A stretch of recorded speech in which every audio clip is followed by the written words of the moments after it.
Hello. Thank you. Thank you. I missed it. Someone interrupted me. I missed the end of the frog story. I got to find out what happened to the frog. No, someone started talking to me. I'll tell you later. Okay. Om Jnanatimirandasya Jnananjana Shalakaya Chakshurun Militam Yena Tasmai Shri Gurave Namaha. Good afternoon, everybody. Hello. You are here with me? Everybody happy? A little bit wet? But that doesn't matter, right? We're happy anyway. It's a nice thing water comes down with this. Okay. We're looking for a question. Everything starts with a question. I need one question. It can be a good question. It can be a silly question. It can be a stupid question. But we need a question. Who has a question? Don't be shy. Yes, sir.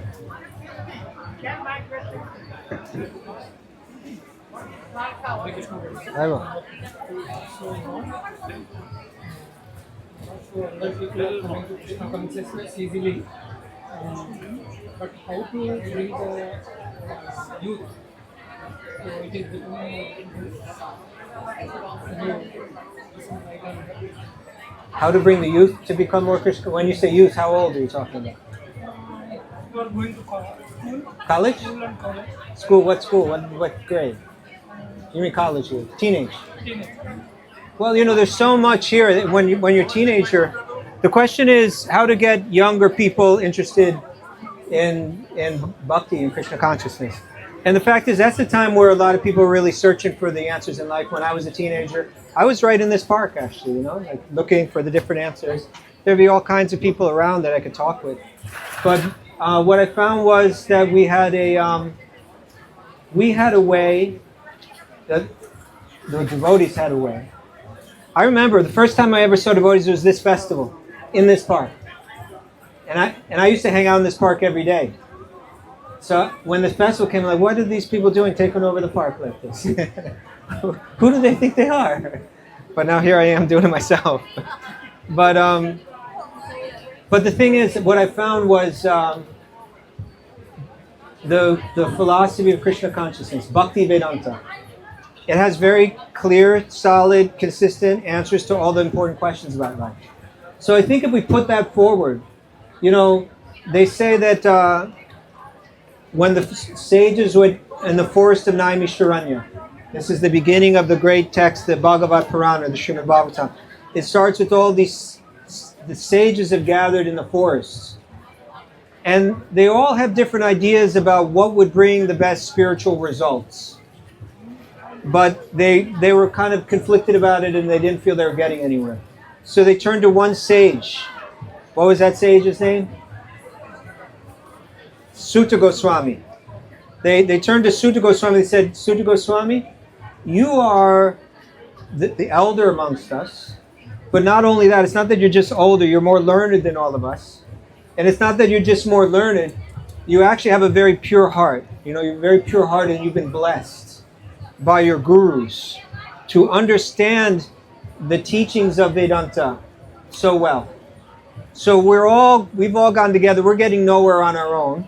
So we've decided to ask you please explain to us, what brings the greatest good to all of mankind? And what gives complete satisfaction to the self? And he gave a beautiful answer. Savai pumsa paro dharmo yato bhaktir hoksaje ahoitiki apratirtha yatma supersidity. That it's bhakti. He says, Savai pumsa, for all human beings, all mankind, paro dharmo, the highest dharma, is bhakti. And that bhakti has to be done with a pure heart, right? Without any ulterior motivations, right? Then it'll give complete satisfaction to the self.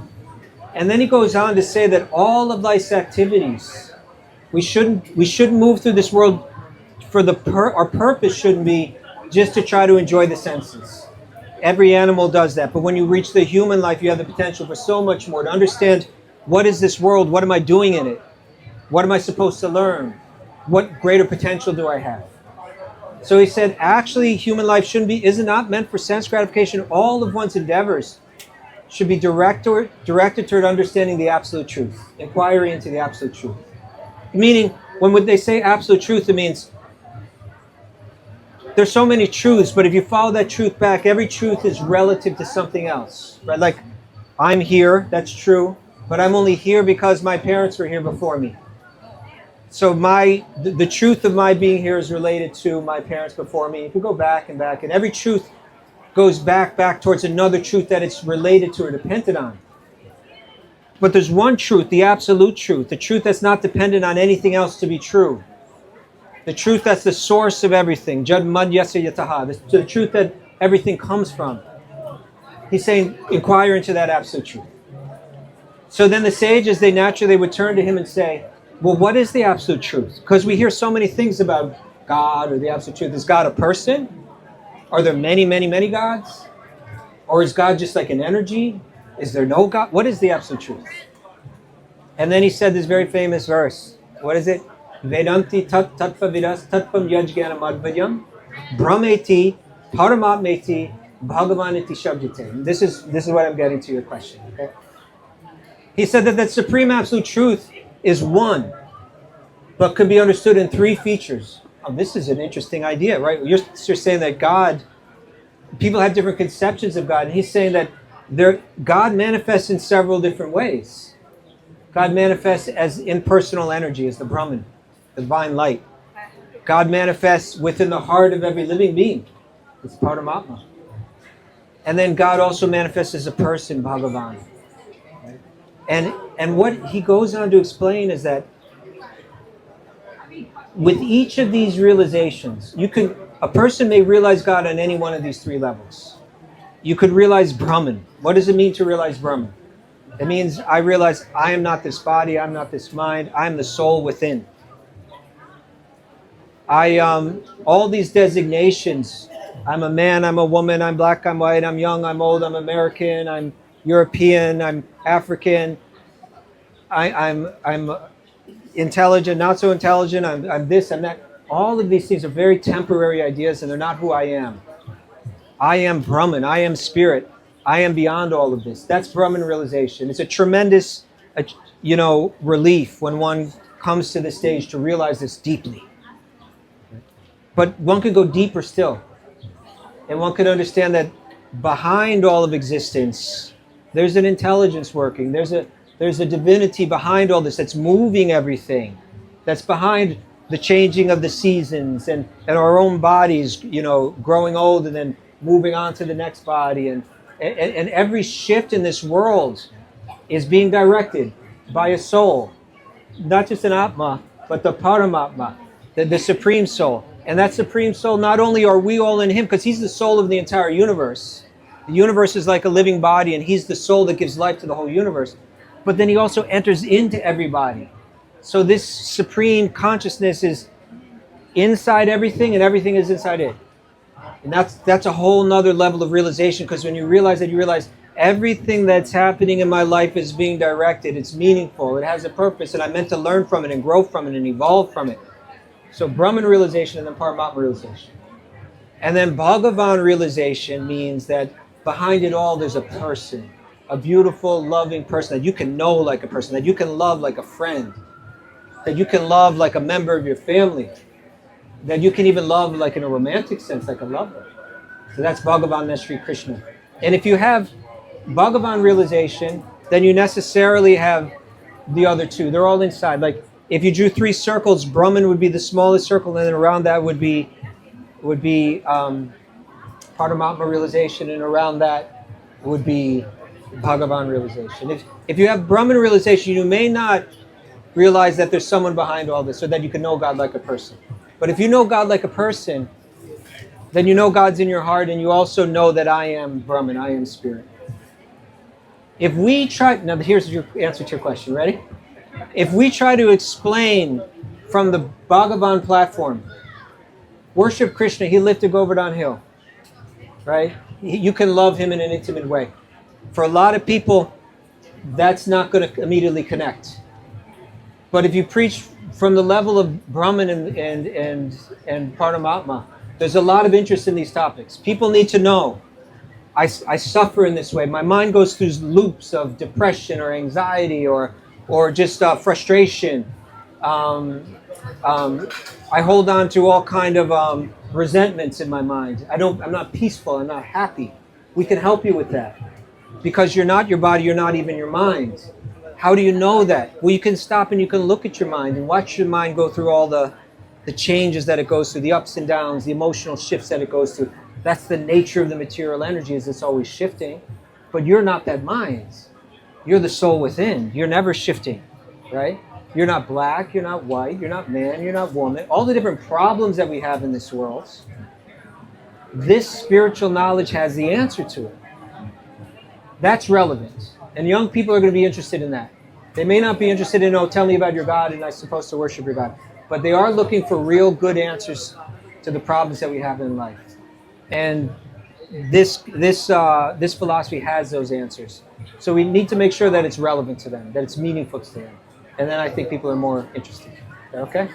Thank you very much. That's a good question. Other questions? Yes, Prabhu?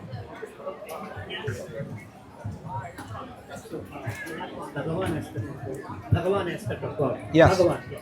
So we have 6 opulences that we got from him. Yeah.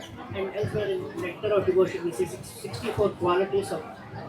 In a way, the opulences are also qualities. How do we differentiate them? Bhagavan and Krishna have 64 qualities.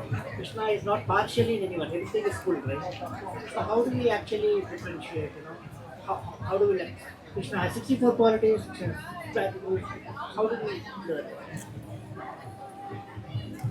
So the word Bhagavan, which we were using to refer to the personal form of God as a person. It's said in the Puranas that, literally the word Bhag means opulence, and Avan means the possessor of. So he possesses the opulences, and there it lists 6.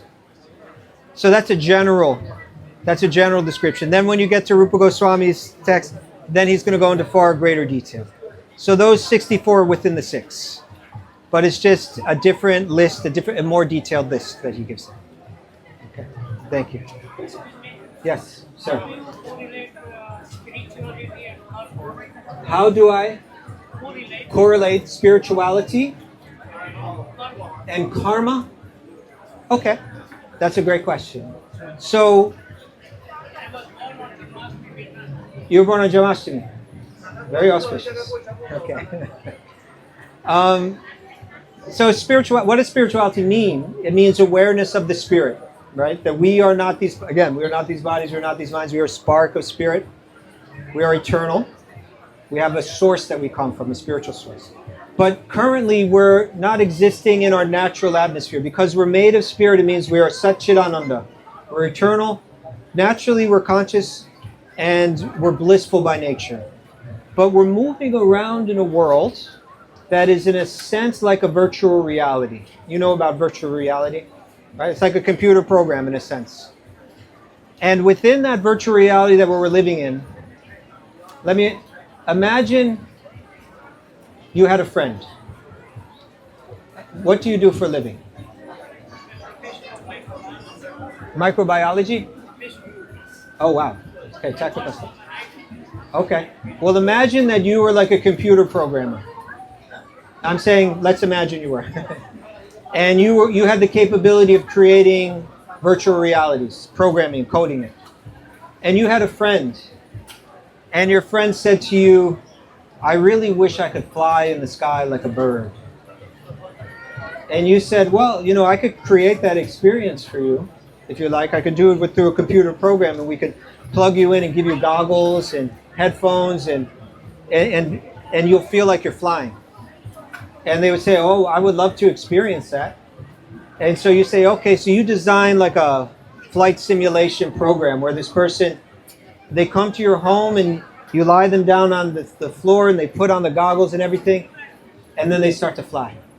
And they feel like they're flying in the air. Everything is becoming small beneath them, and they can feel the breeze blowing, and they're looking down, and they're cruising around, flying through the air, and then they gradually come back down to the ground after some time. And they take off the goggles and everything. They say, that was an amazing experience. That's exactly what I want to experience, and you gave it to me. I don't know how to thank you. And you say, well, I'm happy to do it. Is there anything else that I can do for you? And they say, really? And you say, yeah, I can program anything you want into the virtual reality. So you create a whole world where they can have their desires fulfilled. But after a while, you see they become lost in this world. They don't want to come out. They're living in an artificial world. They're missing out on all the real meaning in life. Now, this part's real important. So, there we go. Sit right up front. There we go. This is the important part. You realize that your friend's gotten lost in illusion. And you want them to come back out and experience the real world again. But the problem is that you know that if you just take them out, but they still want to be in, then even though they're out, they're still wishing I was wishing. So they need to come out of their own accord. So that means you have to change the programming. You download programs and you install them. One is called Time. You take a program and install it called Time. They used to be existing in the virtual reality and everything was perfect, and now they start to lose everything they have. Time takes it away. Now they have to think, I don't know if I want to be in here. And another program you download and install is called Karma. Okay? And the law of karma is a programming within the virtual reality of this world. And previously, your friend was in the virtual reality, and whatever they did had no consequences. They could take as much as they want, and they wouldn't have to experience any negative response from that. It actually, that kind of program could instill in them a sense of selfishness, a sense of arrogance, a sense of callousness towards others. So what you do is by programming karma into it, you program that when they behave in a way that's callous, cruel, disrespectful, miserly, that they suffer because of it in the virtual reality. And vice versa, when they act in such a way that's kind, that's generous, that's sensitive to others, they get rewarded within the virtual reality. That's what karma is doing, right? We're moving through this world and we're meant to learn lessons, and karma's there to help us become better people, so that we can exit this virtual reality, because beyond this virtual reality is the realm of pure love. And we need to have that pure heart to enter into the realm of pure love. And so karma is helping us prepare for our spiritual existence beyond the virtual material existence. There's a famous film in America. There's a famous film in America. I don't know if you've seen it, but it's called Groundhog Day. Have you heard of that film before? It's a film about a man who's not so nice. He's very selfish and crude in the way that he deals with people. And then he finds that he keeps waking up every day and it's the same day as it was before. And all the same things start to happen. And at first it's very confusing, and at first he tries to manipulate it in ways. He kind of gives up. And over time, he lets go of trying to be a manipulative person, and he starts to be kinder to others.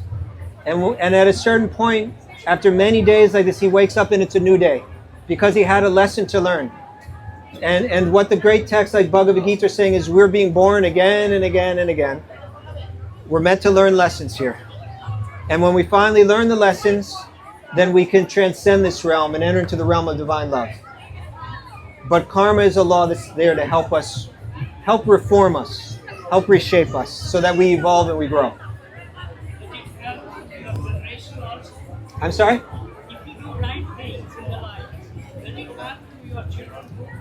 If you do good things in your life, does it bring good karma to your children? If to be, yes. One person is doing right things in his life. Well, one person is doing good things.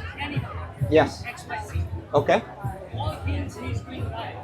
Okay. Other people decide to get in the wrong. Other people are not doing so good things. Okay. Now that guy or man or woman, other people are not good. Okay. He keeps his own way and he does right things throughout his life.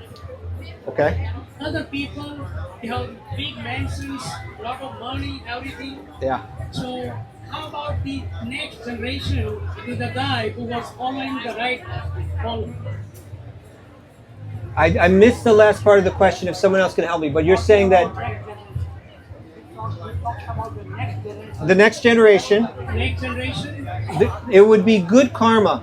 One would be blessed if someone behaved well and were searching for a higher truth.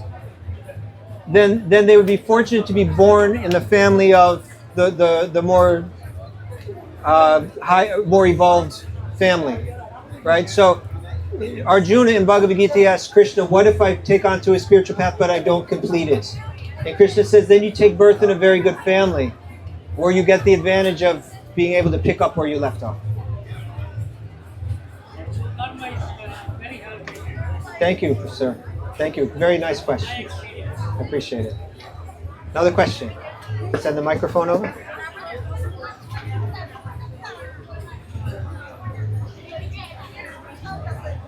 Hello. Hello. Can you speak about mental health? Yeah. Anything in particular? How it relates to the scripture? Yeah. That's a good question. And you can hang on to the microphone because you might have more as we could go back and forth a little perhaps. The self, the soul, can't be damaged in any way. There's no question of, we can talk about bodily health, we can talk about mental health, but spirit, like soul health, the soul is always healthy, actually. Yeah. It can't get sick, it can't be warped in any way or damaged. But the soul is engaging with the world through the mind and through the body. And so if the body is not healthy, we experience that. And similarly, if the mind is not healthy, we experience that. Now, what is the promise of the great spiritual paths? Essentially, they're all saying that by following this path, you'll experience the deepest happiness and satisfaction.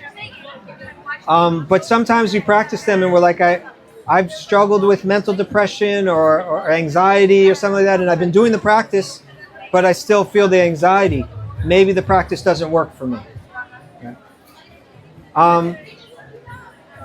And if someone said it to me, what I'd say is, it's not the problem with the practice. But the practice may, in other words, let's say I have a broken leg. If I do the spiritual practice, it may not heal my broken leg. And similarly, if I do the spiritual practice, it may, but it may not cure the mental ailment that I have.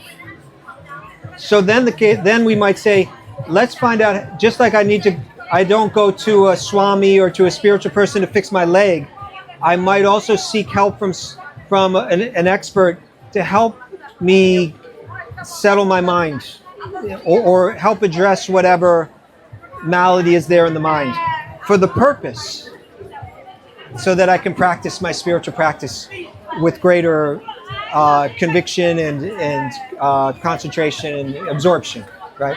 So it may be that just the spiritual teachings are enough to relieve my mental ailment. Or it may be that I struggle with the mental ailment always, but my spiritual knowledge of what I'm going through gives me some space from it. Then I'm like, that's my mind again. That's my mind. That's not me, but that's my mind again. It's going through the loops again. And you have to experience it, but you're growing spiritually. Maybe it's even helping you a little bit spiritually because you're not hoping to find happiness in the material world the way most people are. Yeah. But so it may be good if someone's struggling that way. It may be good for them to seek professional help. It may not be necessary, but it could be helpful. Is that okay? Thank you. Thank you very much. That's a very good question. Okay, we're looking for another. Yes, sir. What is your name? Jean. Jean Rene. You listen to the show. Yes. Jean Rene. Yes. Thank you for your service. Thank you. My first question is about the Jiva question. Jiva. Yeah. So how did the souls come to be incarnated in this corporate Oh, cycle? the fall of the Jiva. You want to go there? But my question is not really about the particularities of that. It's Okay. if the question is important for our spiritual development. Okay.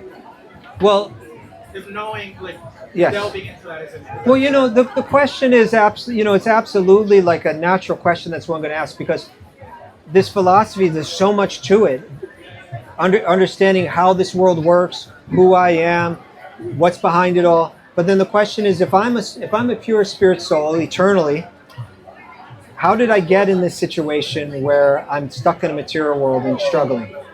That's the question. How did we get here? Were we in some divine spiritual situation in the past and came into the situation? Or do we start here and try to work our way up to the divine situation? And so, even within our own lineage, you could say spirituality and religion in general, then you could narrow it down to, say, Vedanta, which is one tradition based on one collection of books. But even within that, there's many different traditions and interpretations of Vedanta. And then you could narrow it down to Vaishnavism, the worshippers of Krishna and Vishnu, and then you could narrow that down to Gaudiya Vaishnavism, which is our specific lineage. And even within our lineage, there's a lot of debate on this topic, because it's difficult to define it very clearly, because there are going to be some things that have a bit of an achintya nature to it. There's going to be some things in this life that, because we have a very narrow perspective from many, many lifetimes of being in this, seeing the world from this perspective, that conceiving of certain ideas will be difficult. For instance, let's say we lived in a two-dimensional world. Everything was flat, right? So I could say to you, let's meet at the corner of 42nd Street and 5th Avenue. And we could find, okay, there's one axis this way, north-south axis, and we could find the point where those two dimensions meet. But then if I said, and then meet me on the 11th floor, if you have no experience of that third dimension, then when I say meet me on the 11th floor, you don't even know how to put that together in your head. Now, when we speak about the spiritual realm, that's really important point. One of the most fundamental aspects of what makes it the spiritual realm and what makes it different from the material realm is they say that within the spiritual realm, there's no time. Meaning that there's no force that is changing things. We have a very difficult time conceiving of there being no time. And so, if we came into this realm, when did we come? Well, how can you define when there's only a measurement of time in one realm and not the other? One's eternal and one's temporal. How do you we may have a very difficult time wrapping our head around these kind of things. Now, people debate about them, and sometimes they even people within the same spiritual lineage become angry with each other and insult each other over this point. That's going to be very difficult to understand. And Srila Prabhupada gave us ways to deal with these difficult questions, where sometimes it seems like one great Vaishnava is saying one thing and another great Vaishnava is saying another thing. And he said that there's not necessarily a contradiction in what the great Vaishnavas are saying, there's just our inability to understand it. That's how I approach those kind of questions. When I hear that one great Vaishnava is saying that we never fall, and another one is saying that we fell, what does it mean? To me, it must mean that somehow we fell and we didn't fall. That in one sense we fell, and in one sense we did not fall. So my recommendation with questions like this is to approach them with a sense of not to get caught up and not to get into bitter debates about this. Srila Prabhupada did say that the question is not so important. He answered it, and he also said, don't get caught up in this. One example that he used to understand it is he said, what is it, the crow and the tall fruit? I'll use an American fruit, apple. Let's say apple, right? There's a bird on a branch on an apple tree, and suddenly we hear some sound, and we turn around, and the bird is flying, and the apple falls to the ground. Now, did the apple fall, and that shook the branch, and that caused the bird to fly, or did the bird take off, and that caused the branch to shake, and that made the apple drop? You know, in one sense, we can argue about this, but what's the point? The bird flew, and the apple dropped. And similarly, what's the point in debating? We're here in the material realm. We need to understand what it is that we're meant to learn. We need to purify ourselves in the way that we're meant to be purified. We need to develop divine love within our hearts. And we need to transcend. And we don't need to worry so much about how we got here. We need to focus more on what we need to do to evolve and progress. Yeah. But if you are interested, Prabhupada did at length. In one time he did it in a letter. He wrote at great length on this topic. So we can find that letter for you. Thank you. That's sort of where I arrived after a while. It's just I'm here right now. So Yes. Then I had another question. Recently, I teach yoga. And, Where do you teach yoga? In Puerto Rico. Oh, Puerto Rico. Right. And a student, she's been reading the Bhagavad Gita. Okay. And so we've been having discussions over and after class. And, Please hold the mic a little closer. sorry. And recently she asked me something which I think is a very common question, especially like someone who's coming from a background in like Ashtanga yoga. It's like, well, if like, why is Krishna imploring Arjuna to fight, right? And she was like, well, ahimsa, you know. It's like, and I went into also the context of the Mahabharata, or the Atmajnana, the second chapter, and Krishna's plan and everything, and I was just wondering like how you would answer that question to someone who doesn't have. Like, Why in the spiritual text is it taking place on the battlefield and Krishna is imploring Arjuna to fight? Telling Arjuna to fight? Okay. Yeah, and that's it. So that's a great question, important question. And let's approach it from two perspectives. The first one is because you see, implicit in the question is that violence is bad necessarily. And I would first question that presumption. Is violence wrong in all cases? Because I think if we really examine this question, we'd see like if some terrorist broke out with a machine gun right now in this area and started shooting people, if someone jumped on them, grabbed them, fought them, and got the weapon away from them, we would say that was the right thing to do. That was a heroic thing to do. That was a good thing to do. So violence isn't necessarily wrong in all cases. It's something that's very potentially problematic, commonly problematic, maybe most often problematic, but it does have its purpose in life sometimes, and it can be used for good. And Arjuna was the rare person within the society who was entrusted to met out violence under the right circumstances, just as a police officer might be here, right? It's not that any of us are supposed to go and become the arm of the law, but he was, and it was at a time when it was necessary. So that's one thing.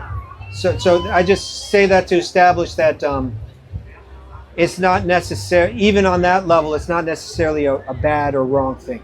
But let's get into this deeper question, like why? We have, before the Bhagavad Gita, there's the Upanishads, which speak a lot of the same kind of knowledge. And we don't see the Upanishads taking place on battlefields. It's usually like two sages out in the forest, discussing with each other. Right? But the Bhagavad Gita does something that the Upanishads don't even attempt to do. And it's incredibly significant. And it's the reason why the Bhagavad Gita is so much more influential than the Upanishads. How many people here have read Bhagavad Gita? Raise your hand. And how many people have thoroughly read Upanishads? It's like a very rare thing. I read one of them maybe, or there's 108 of them. They're real short, most of them in any case. But most people don't read. They're very cryptic. They're not easy to understand. But there's another really important thing, is that the teachings in the Upanishads lend themselves to be they teach largely that if you want to experience your spiritual potential, then you should leave your home, leave your family, leave your job, leave your social circumstances, and walk away from it. Go up to the mountains, go up to a cave. And because when you're in this world, the spiritualist is trying to become free from their false designations. I am a man, I'm a woman, I'm a father, I'm a business person, I'm a mother, I'm this, I'm that. And when we're living and operating within that realm of those roles, these upadis, these false designations, it's very difficult to give them up. So the teachings of the Upanishads are, although they're incredibly brilliant and insightful, they reveal so much. They're encouraging one, if you want to be spiritual, walk away from the worlds. And the Bhagavad Gita did something very different.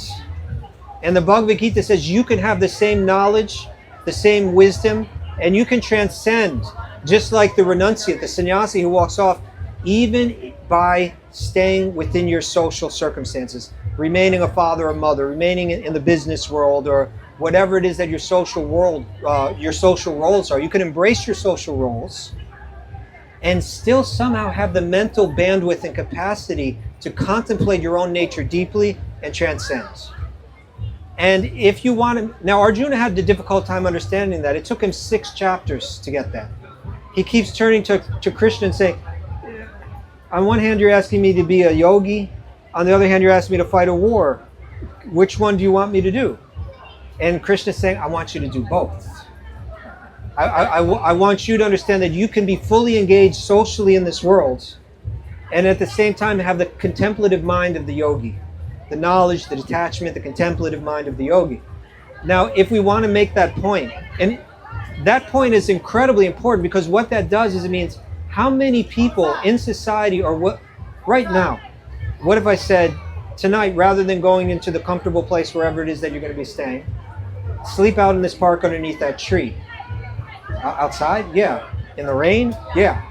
You know, well, that's what the yogis do. That's what the sannyasis do. They go and they live in a cave. They go live under a tree. They leave all the comforts of home to contemplate their own atmagyan, their knowledge of the self. How many people in society are willing to do that? Very small. Very small. Right? And in India, some people were willing to do that when they got very old. And other people were never willing to do that. So do I have to just try to be pious in this life and maybe in my next life I can be a sannyasi? And the Bhagavad Gita is saying no. Krishna says that one who does this is the first verse of the 6th chapter. One who does their duty in life as prescribed, according to their nature, but does it with detachment. He says they are the real yogi and the real sannyasi, and not one who does no duty and lights no fire. Right? So he's saying that you can be just as much a yogi, just as much a sannyasi, just as much a renunciate when you embrace your social roles, but you do it with the contemplative mind of the yogi. And now if we want to prove that to the world, what better way to prove it than on a battlefield? Because you might say, well, okay, maybe certain jobs would lend themselves to that, but others certainly not. But no, Arjuna is being asked to go onto a battlefield and fight a bloody war, but do it with the knowledge, detachment, and contemplative mind of a yogi. And the Bhagavad Gita shows how you can do that. So there's no better way to illustrate that than on the battlefield. So I would say that would be the reason why I stand. So that we abundantly, clearly understand that we can work in this world and be just as much a yogi as someone who walks away from the world. Okay? Thank you very much. Good question. Later. Haribo. Yes, bro. I'd like to know what is the proper way of dealing with someone who is offensive, a devotee who is offensive to other devotees, saying a lot of vulgar things about Everybody heard the question? Yes? Okay. No? The question was, say within the society of the Bhakti yogis, there's someone that speaks very harshly about others. not in a good way. What do we do about that? Yeah. So,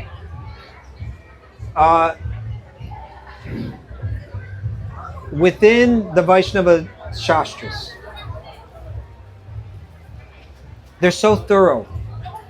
They're very thorough in all that we need to understand for our spiritual practice. They help us understand that our nature is blissful. We're out of touch with that because of a lot of the misconceptions impressed in our minds.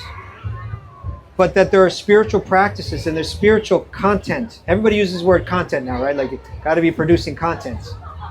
There's spiritual content that we can absorb our mind in, and when we do, the mind becomes harmonized with spirit, with our spiritual nature. And then there's no longer conflict between the self and the mind, and that's yoga, right? When the mind and the self are united, that's yoga means union, right? But so then the idea, okay, then great. Now we know what to do. Bring our mind to the deeply powerful spiritual content, the holy names of God, the Shastra and the pastimes and the Leelas of God, the holy places, the holy, like the holy dhams, the holy places of God, the form of God, like in the deity form, or in the Sangha of Vaishnavas. We can find the presence of God here in the spiritual content that we need to transform. But they're still more thorough than this, these texts. They're going to say, our problem is even when we try to bring our mind to that content, we have trouble keeping the mind absorbed in that content. Right? Our mind is, we're trying to chant that name. Everything's right there in that name. Nama Chintamani Krishna's Chaitanya Rasa Vigraha. Everything's there in that name. It's entirely pure, it's entirely potent, it's entirely powerful. It's non-different than Krishna. But when we're chanting, our mind is not absorbed in it. So it's like it might be a sunny day. Like everywhere else in the world is kind of sunny, right? But we're under these clouds right now. So if we're going to benefit from, like if we want to get a suntan, today's not the day to do it. We got to get out from underneath the clouds. And similarly, our mind, if it's not absorbed in the content, even though we're doing the practice, we're feeling the effects of the sun, but not as powerfully as if there were no clouds. So the yogis were saying, the great acharyas were saying, that spiritual content has everything in it that we need to quickly transform and evolve. But there are certain things that will help us receive it effectively. And those include the right knowledge, the right conceptions, the right lifestyle, and also the right sentiments. And this right sentiments is very important, because the spiritual content is supposed to be making the heart very soft. Very, very, very soft. Because when the heart is very soft, then that spiritual content begins to rain down on it a special potency of divine love. We're too hard to receive it right now. That heart has to become softer, softer, softer. And for it to become soft like that, we need the right sentiments. And that means, like all the etiquette that's there in the Bhakti tradition, it's all to cultivate the right sentiments so that the heart can become very soft, right? Just like if we have a Bhagavad Gita in our hand, we don't put it on the floor. If someone doesn't know about that, they might do it. But we've been taught, oh no, don't do that. Someone might say, but if you're saying the book is non-different from God, and what's the problem? God stands on the ground, or it's not going to harm God, right? Isn't God beyond our being able to damage him in any way? No. It has nothing to do with anything harming God. It has everything to do with us cultivating a feeling. If I just toss that book around everywhere, then when I pick it up and I open it up, I'm not going to open it up with the right sentiments that are favorable to make my heart soft to receive the message. So what is a temple, right? You have a town, a village, a city, and then you create this building that's uniquely beautiful, ornate. Usually they put a big tall spire there so that it can attract everyone's attention. The whole point, yoga is just about how the attention gets focused. So then you come into that temple, right? And within the temple, there's an altar that's also very ornate, very clean. In Latin, they say the sanctum sanctorium, right? The sacred within the sacred. Right there on that spot, the spot that's most clean and pure and beautifully, it's like a beautifully framed, we place the form of Krishna right there, the form of Radha right there. Right? So that all our attention goes there. And they're not off to the side or on the ground or laying down here. No. They're placed in a position of reverence so that our heart becomes open in the right way. They're very special. As soon as you walk in, anybody will feel, oh, they're very special. And so there's a very important verse in Bhagavatam. What is it? Archyam eva haraye, pujam ye shradhayate, the tad bhakteshu chanyeshu, sa bhakta prakrita smrita. That one who can see God in the temple, right? They walk in, they see God on that altar. That's Krishna. I bow down to him. But then when they walk out of that temple, they don't see God in the hearts of every living being. Right? The whole point to worshiping God in the temple on that altar is so that when we walk out, we can see God within everyone. We can see God everywhere. And so one who sees God on the altar in the temple, but when they're walking around, they don't see God everywhere. It means what the verse says is they're prakrita bhakta. They are like a materialistic bhakta. They hardly have devotion in them. It's hardly there. So why the etiquette? The etiquette is there. What is the Vaishnava etiquette? That we see God within the heart of every devotee. That verse says, Natad bhakteshu chanyeshu. They don't see God in the heart of everyone or in the heart of the people in general. They don't respect everyone as if their body is a temple of God. But we talk about the body being a temple of God. It's because God is in there. And also the soul is in there with God. Wherever we see a body, human body, animal body, plant body, the one with the spiritual vision understands this is a temple. And they bow down with the same attention, the same focus, and the same reverence that they have in the temple. Right? So the etiquette is to help us understand that, to cultivate that understanding. But if I think it's okay to be rude to certain people, maybe I bow down to the person in the saffron cloth and carrying the stick, but still to others I'm rude.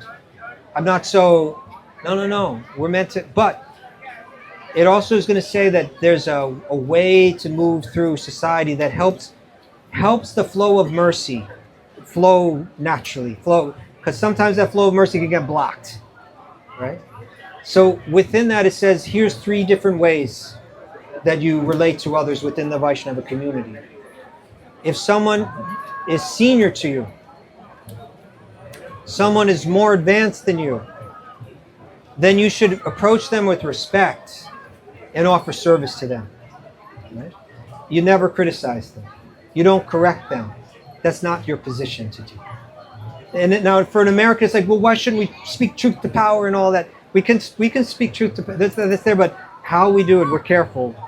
You ever heard that phrase that people say, is nothing sacred anymore? You heard that, right? It's like we need to be careful what's sacred. Any civilized society sees the elders as sacred, right? They've given us all that we have. They should have a deeper understanding about life. Generally, young people think they know it all. Older people, hopefully they start to evolve, and they know a lot of so we always honor the elders. We don't correct them. And if someone is kind of like a peer, then we develop firm, loving friendship with them. And if someone is junior to us or newer to this path to us, me, then okay, then we want to be kind to them, compassionate to them, help them in any way that we can. Now, so your question was, what if within that society someone is behaving in a way that's harmful for them and harmful for others by bringing in this kind of low level of actually toxic kind of vibration? So the answer to that question has to be examined in the nature of where do they lie in relation to me on that scale. If there's someone senior to me, if there's someone that's kind of my peer, or there's someone that's kind of junior to me, then depending on that, one may choose to try to help that person, to try to instruct that person. But we want to be, even there we want to be careful, because we can't just assume that this person is willing to accept our teachings and so on. But the real important thing is that we tend to be so mixed with different motives and insecurities and so on, that a lot of times people just want to talk all that kind of stuff just nonstop, but they want to take that position. We really have to be very careful that if we're offering any kind of correction, that it's really coming from an entirely pure place within our heart. Entirely pure. I'm not doing this to establish myself as their superior. I'm not doing this because even within myself I feel special about myself. I'm doing this in the most kind and compassionate way that can be done to try to help that person and help those around us. Say it's someone senior to us, but still we can recognize this is toxic. This is problematic. This is not healthy within the realm of the Vaishnavas. Then we might approach someone who is their peer or their senior, and discreetly. We're not going to call it out in public. We're not going to write things on the internet about it, right? Call them out publicly on the internet. I'm writing an open letter, about so and so. No. Discreetly. I have a concern. I hope I'm not seeing this incorrectly, but I've been hearing these things, and I'm wondering if this is good, and I wanted to bring it to your attention. That's one way that one might deal with that kind of circumstance. So again, depending on the circumstances, one might approach it in different ways. If one feels incapable, what we want to do is we don't want more of that in our ears. So we might gently let that person know, whether it's indirectly, through changing the subject gently, or maybe walking away, or maybe directly, Prabhu, thank you, but I prefer not to discuss this. So there's many different ways according to the circumstance that one might approach. Is that okay? Thank you. Thank you, Prabhu. Yes, Prabhu. Hare Krishna. There are 6 bad qualities are explained about the mind in this system. I'm sorry, Prabhu. 6 bad qualities. Bad qualities. Kama, Krodha, Lobha. Yeah. So I'd like to understand the difference between the karma and moha. I'm not able to understand this. What is the difference between kama and moha? Well, kama means desire, and moha means bewilderment. Moha means bewilderment, right? Confusion. Kama specifically means desires, but desires tend to confuse us. It's our desires. I was sharing this I have a podcast that we do. Some of you know about it. I was sharing the other day. I saw a debate between a Christian and an atheist. They were both big scholars, scientists, and the scientist was saying, I need evidence. Everything's evidence-based, and there's no evidence for God, and no evidence for Jesus, no evidence for any of that. And then he was asked, what if you saw the resurrection of Jesus Christ take place right in front of you? Or what if you saw him nailed to the cross, you saw him die, and then you saw him rise from the dead? Would you accept that as evidence? And he said, if I saw that, then I would assume that I was hallucinating. Okay? So the point is that I would interpret that. This is how I would interpret that. His desire is that God doesn't exist. That's his desire. And that desire is causing him bewilderment. Because the whole point to being a scientist is, as he's saying, you accept the evidence. Is it with all evidence that he assumes he's hallucinating? No, it was only when the evidence was going against his desire that he was not willing to accept it as real. So our desires tend to confuse us. And when we're confused, we'll act in so many crazy ways. Does that help? Okay. Thank you. Good question. I think I have a few more minutes here.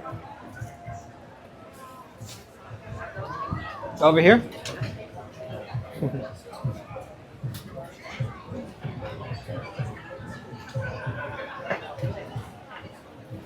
Make yourself comfortable.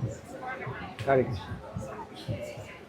So, my question is that, so one of the prerequisites in the Bhagavad Gita is that you have to like wonder like, oh, why am I here in the first place, right? So I'm thinking, okay, why does this whole material world exist in the first place? That's the question. Why does the material world exist in the first place? It's a very good question. Yeah. More you wanted to add to that, or? Nah. Okay. The funny thing about Krishna, if we realize this about Krishna or God, we really begin to understand it more deeply. He's not interested in punishing some people and rewarding other people. It's not his nature at all. He's really just interested in love. And he's really interested in fulfilling the desires of everyone. That's Krishna. Now, ideally, he would like for every living being to fulfill all their desires in a loving relationship with him. But not everybody necessarily wants that. Right? Sometimes we may want actually more to like have his position. But ontologically that's not possible. Like there's so many trees here and so many leaves. Like on that tree right there, look how many leaves are on it. Yeah. But if one of the trees said, you know, there's so many of us leaves, but there's only one root system. And the root seems to get everything. Everybody's pouring water on the root. It gets all the soil and the nourishment in the soil. And I wonder what it's like to be the root, to be the center of the whole thing. I want to know what that's like. Now, if that's your desire, then Krishna is saying, you're not happy with the desire, with being a leaf. You want to be the root. And I'm here to fulfill your desire. But that's a desire that is ontologically not possible. So, if there's a desire that you have that's not ontologically possible to fulfill, then there's another way to try to fulfill it. And that's through illusion. Okay? Through reflection, through virtual reality. So like for instance, let's say there's a father and he has a little boy. Let's say the boy's like 3 years old. And the father is driving a car. And the little boy sees the father driving a car. What desire rises in the boy? Car. I want to drive the car, right? Yeah. But the father realizes this is not possible, right? He doesn't have the motor skills. His legs aren't long enough, you know. But even if they were, it would be dangerous. He can't drive the car, but he has the desire. And the father loves the child and wants to fulfill the child's desire. Okay, then illusion becomes the option. And illusion generally involves reflection or a virtual creation. So in other words, what's created in the illusion is a reflection of the reality. So the father gives the child like a toy car, something he can sit in that looks like a car. And when the child's sitting in it, he's thinking, I'm driving a car. Now, the toy car would have never existed if the real car didn't exist first. Right? And the toy car is a reflection of the real car. It's a virtual car. It's not a real car, but it's entirely based on a real car. The real car has to exist first for the toy car to eventually exist. And so similarly, this material world is like a toy spiritual world. It's a reflection of the spiritual world, wherein we're trying to fulfill the desires that are impossible for us to fulfill in reality. So we got a virtual reality to move through and try to enjoy that. So why does the material world exist? It exists because we have desires that are ontologically not possible, and we're given the opportunity to pursue them in a material realm, in a dream world, in a virtual world. Okay, so now I have another question. It's like, we give a lot of weight and a lot of like credibility towards like the scriptures, the sastras, and all that stuff. But now I'm thinking, how do I know that I can give credibility to those sources? That makes sense. Because if you can't give good credibility towards it, all the bases that you have built upon right now will collapse. Absolutely. Yeah, within the the tradition of Vedanta, the Shastra itself is called pramana. It's the proof. So if both of you and I are Vedantins, Bhakti Vedantins, or any other type of Vedantin for that matter, then it means that we both accept these texts as truth. And if we have a disagreement about something, it's like in a court of law. If you go into a court of law and there's a trial, lawyers don't argue based on logic. They don't argue based on sentiments. Well, wouldn't it be nice if we let him get away? No, they argue based on the law. They say he's innocent for this reason. Let's open up the book and I'm going to point you to the exact law. So both lawyers, although they're making different arguments, they're both basing it on the law. And within Vedanta, even if you have two different ideas, you bring it to the sacred texts because they're accepted as truth. But how do we know that they're truth? Right? How do we know that they're truth? And that means you're going to have to satisfy yourself. You're going to have to hear them. You're going to have to apply them. You're going to have to reflect on them. You're going to have to examine them. You're going to have to test them to see if they hold up, to see if they're consistent, to see if they're worthy of your faith. Right? If you accept it, just like I assume you were born in an Indian family, and so it may be that within your family, it's been accepted that this is truth, and you get born with that assumption. But at a certain point in your life, and maybe you're right at that point in your life, you gotta find out for yourself if this holds up for me. And so you examine it and you test it and you apply it and you search. But I did that in my own life. And the more I search and more I continue to search, the more I become impressed by it. And the deeper my faith becomes. So it's something that you have to test. I think I've run out of time. As much as I'd like, but I'm sure the next speaker will be more qualified than me, and maybe you hold on to your question. What is your name? Rashad. Rashak. Pleasure. You're from New York? From here? Yeah. Okay. Pleasure to meet you, Rashak. Do you know about our podcast, Wisdom of the Sages? Okay, you should check it out. You'd like it. You're inquisitive. We have a tent over there. You can go get a postcard and you can check it out. I think you'll like it. Thank you all so much, everybody. I really appreciate spending this hour with you. And I'm not sure, do we know who's next? Is Maharaj, you next? Yes? Please come. Please. Let me dust off this seat for you. Please come. Someone asked me to pass you this as a gift. Thank you so much. I don't know who they are. Welcome, Maharaj. Please. All right, everyone. Please take the microphone. I'm okay. Thank you. So just launch into Yeah. You have a question, Rishak? Another? He's got good questions. this goes just about you for.